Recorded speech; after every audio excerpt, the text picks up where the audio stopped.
Welcome and thank you for joining me. I'm Gerry Oginski, a New York medical malpractice and personal injury trial lawyer practicing law here in the state of New York.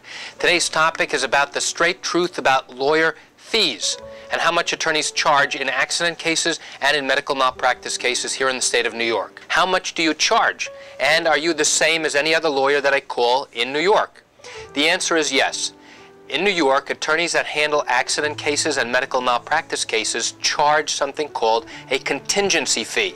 That means that their fee is contingent upon successfully recovering compensation for you for your injuries. In the event that they are not able to recover money for you, then the attorney receives absolutely nothing and loses all the money that he spent to prosecute your case. And during the course of litigation, that attorney is going to lay out money to prosecute your case. That money is known as attorney disbursements or expenses. And that comes out of the attorney and his law firm's own pocket. So that if you lose the case and the attorney gets nothing, the attorney now will have lost all that money that he or she has invested to help prosecute your case. However, if you are successful and receive compensation, then you are obligated to repay the attorney the money that they have spent, the actual costs, to prosecute your action. So then how is the attorney's fee calculated? In an accident case, the attorney's fee is 1/3 after the attorney receives back his expenses. Let's say you settle your case for $100,000 and the attorney has spent $10,000 to prosecute your case. Well, the attorney gets repaid the $10,000 and now his or her fee is calculated based upon what's left. What's left is $90,000, and typically in New York the attorney's fee is 1/3. So the attorney will receive $30,000 and you will be left with the remaining 2/3, which in this case is $60,000. If the attorney is unsuccessful and is unable to get you compensation, then he receives absolutely no fee. You also need to know that there is a difference in the attorney's fee between a negligence case and a medical malpractice case. And here's the difference. What's a negligence case?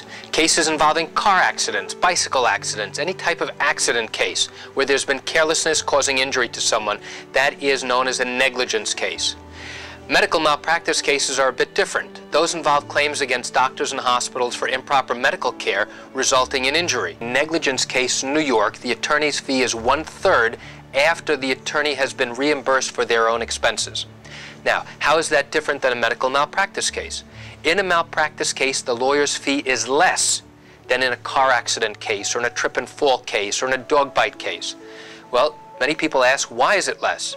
Back in 1985, when there was supposedly a medical malpractice crisis, the legislature in New York decided that attorneys were earning too much and they wanted to give injured victims back more of the money. So the attorney's fee in a malpractice case works on something called a sliding scale. If the attorney gets anywhere from $1 to $250,000, the lawyer's fee for that segment starts only at 30%. If the lawyer gets anywhere from $250,000 to $500,000, the lawyer's fee for the next segment drops by 5% to 25%. So as we go up in increments with the amount of money we recover for you, the lawyer's fee drops by 5% each time. Basically, the more money we get for you, the more you get to keep. And there is a ceiling, so that if you get $1.25 million or above, the lawyer's fee for that segment is only 10%. And that's it for today's video tip. I want to thank you for joining me. I'm Gerry Oginski. Have a great day.